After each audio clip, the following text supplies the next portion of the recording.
Recently, news broke indicating that Michael Avenatti, Stormy Daniels' attorney, had been arrested on possible domestic violence charges. Now, the following day, there were a number of corrections to that story. We actually corrected that story as well. The initial report indicated that his estranged wife had accused him of domestic abuse, but his estranged wife then came forward and said, no, he's never laid a hand on me. His first previous wife also said that she never had any issues with him, and so she backed him up as well. Well, now we have more details on the story. We have more details on the woman who has accused him of assault. Her name is Mareli Miniutti, and I will give you the details on what she's alleging in just a minute. But the most recent update comes from the Los Angeles prosecutor's office. They have declined to charge Avenatti with a felony. The Los Angeles District Attorney's Office referred the case to city prosecutors to consider misdemeanor charges.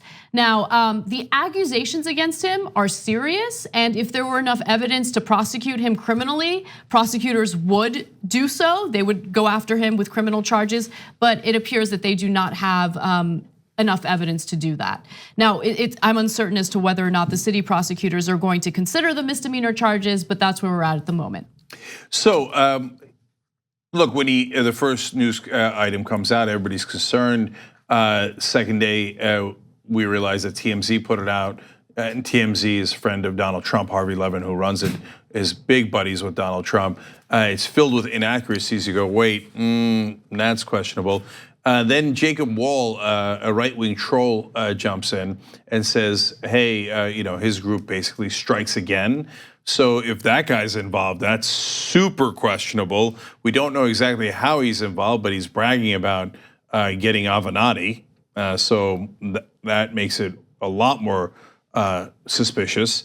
And remember that Jacob Wohl is also a guy who tried to get Mueller on a fake sex scandal regarding Robert Mueller. That's another perceived enemy of Donald Trump. So that fact pattern is really suspicious. Now, what we were waiting on was, well, are the prosecutors going to charge him? Because they said, no, it's not his wife, but there is an actual person, and we're looking into it. Now, the arrest they have to do when someone complains, okay, when it brings forward the complaint, I should say, right? And so their hands are tied, and Avenatti says the same thing. He said the same thing. He said the police were very professional, respectful. They did their jobs, and they had to do what they had to do. The question is he going to get charged? Well, that got answered today. He did not get charged. So the jury's pretty much in. There's a little bit left outstanding here, but that's the thing about charges like this. If you make them for political reasons, they linger forever. Because how do you disprove a charge? The prosecutor says, no, I'm not going to go forward. It's not a real case. But still, people will say, well, maybe he did it. Maybe he did it, and so that'll hang over him for the rest of his life. And that's how you do a political hit job. Maybe. I mean, see, I even have to say maybe, even though it has all the trappings of one.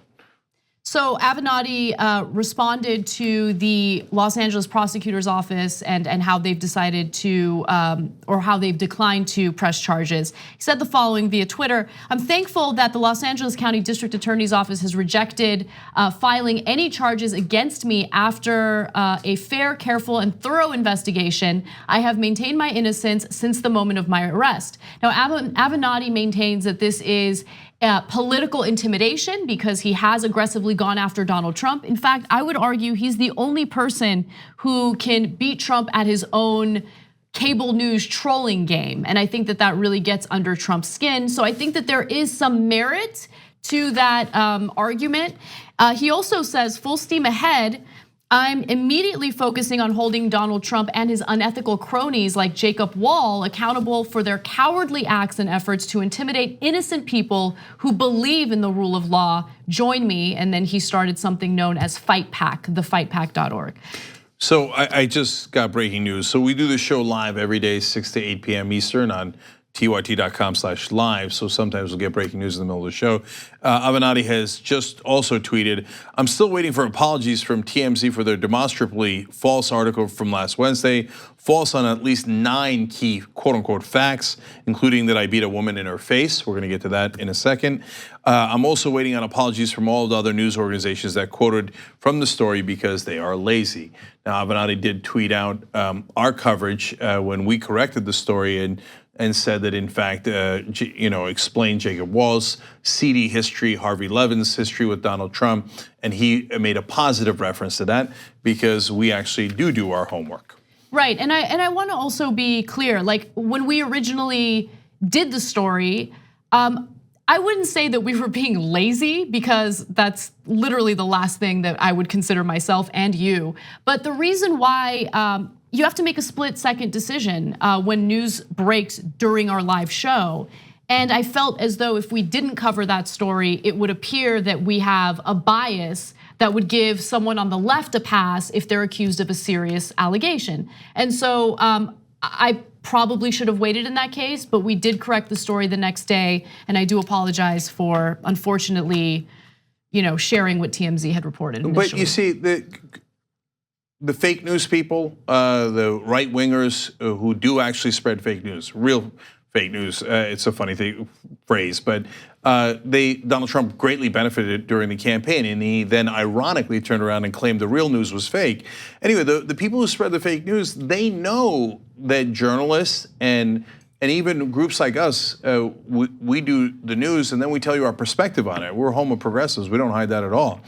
But we're fair. And we got to give you the news first before we give you our perspective. Exactly. And they know that we will hold our own to account. So they try to take advantage of that and from time to time create fake controversies. So the one about Sam Cedar, who's also part of the TYT network, is a good example of that. They twisted a tweet that he had to mean the exact opposite. It worked, MSNBC fired him, but there was so much public pressure, they rehired him. So they do this all the time, knowing, haha, these guys are gonna be fair, let's take advantage of that. They actually care if women are abused. Let's take advantage of that and try to smear people on their side, and they will help us. And so, but Avenatti's right about, I mean, we are going out of our way here to make sure everybody knows the full story, all of it, right? Is everybody else doing that? Did everybody who ran giant headlines about how he might have done domestic violence, have they all gone back and now said that was wrong? TMZ was, I don't know, fabricating news. That should be a big headline. TMZ is a big TV show. Apparently they fabricate news. Do they do that on a regular basis, et cetera? I remember a famous case where somebody was defamed and he said, where do I go to get my reputation back? Yeah. And the reality is that's not how the media works, and the right wing knows it, and so that's why a lot of times these smear jobs work. But now let's look at the case a little bit more. Right, so the case or the documents were unsealed essentially this week. And so now we know some of the details of the allegations. So she, meaning Mareli Miniutti, claims the following: that she and Avenatti dated from October of 2017 until November 13th of this year, the night that she alleges that they began to argue about money and that Avenatti berated her using expletives. So that's how it started. Then she alleges that after the alleged verbal abuse, she went to a guest bedroom in the apartment that she says she shares with Avenatti to sleep alone. Avenatti allegedly followed her and eventually began forcefully hitting her in the face with pillows. At that point, Avenatti then grabbed my right arm and dragged me out of the bed. He dragged me onto the floor of the apartment, towards and out of the door into the public hallway. I was wearing only my underwear and t-shirt at the time and suffered scratches to the bare skin on the side of my leg. Also, the police department says that they have photo evidence, but Avenatti argues that the day after this alleged incident, she had posted a video on social media. That video was something that I looked at as well, and it appeared that she had no injuries. Remember, the initial report said that she had bruising on her face. Yes, the bruising on the face is definitively false. Right. That's now, Avenatti claims there's 9 facts that are wrong, but I don't know if it's 9 or 8 or 10. I do know there's massive inaccuracies and lies in TMZ's reporting. It was not the estranged wife. There was no bruise on the face. So that got headlines all across the world. Are they all taking back to the bruise on the face? Because I saw the video, there's no bruise on the face. So now, whether you believe her about the other stuff is, the other details are relevant. Do you believe that she was in this horrible pillow fight and then the dragging, et cetera? And if you believe in the dragging, that could be really bad, right? But given that there was claims of bruises on the face and there are no bruises on the face, given the fact that some right-wing troll was taking credit for all this, I don't know what to believe about her and her story. Yeah, it's difficult, and honestly, we can't judge definitively. We just can't. All we know is what's been reported accurately. All we know is what the prosecutor's office has decided, and if those photos provided enough evidence to prosecute, they would prosecute.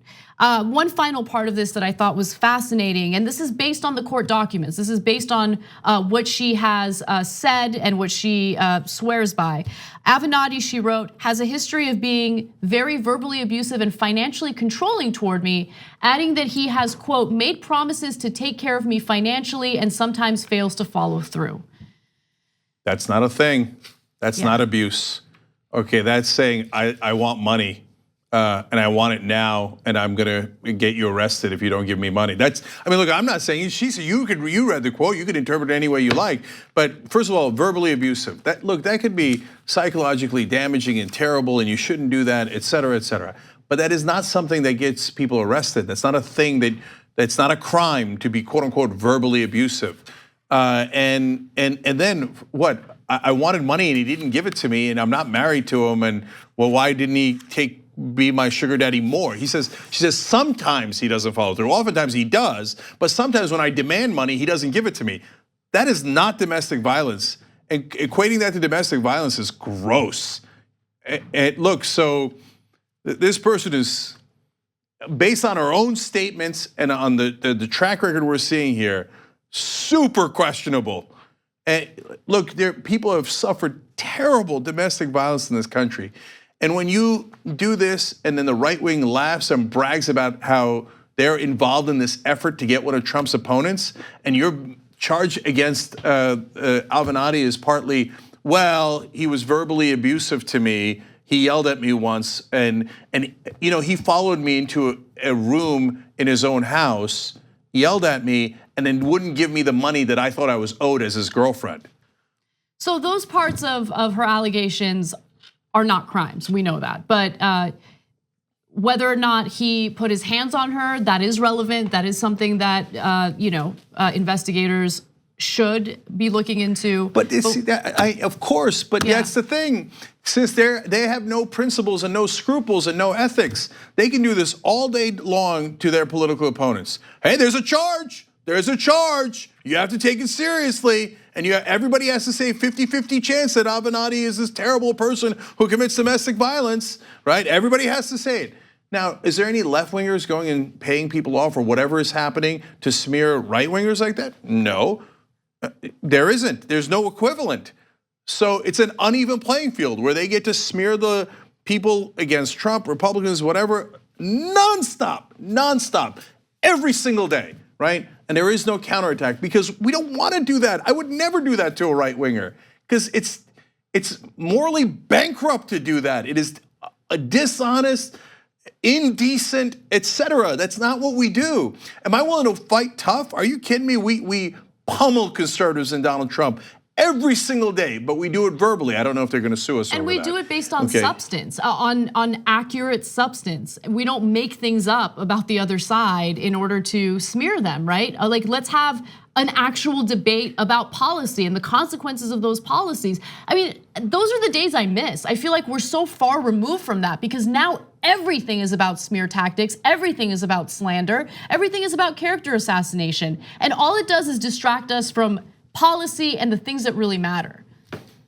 It's frustrating. Look, I don't know if he's ever going to be able to prove a negative that he didn't do anything wrong. but he's trying like hell. He says he's demanding the video evidence from the building. Now, do you think a guilty guy is going to say, when no one else asked for it, hey, I want the video cameras, security cameras in the building to show the video because she says this happened in the hallway. Let's find out if it happened in the hallway. A guilty guy does not ask for video evidence of what happened. Right. Okay. So, but I guarantee you, almost outside of us, almost no one else will go to this length to actually give you the whole story. And they'll just let it sit there and fester against them, probably to the end of time. The TYT Plus app is now available on iOS and Android. Download to get more TYT content at tyt.com/app.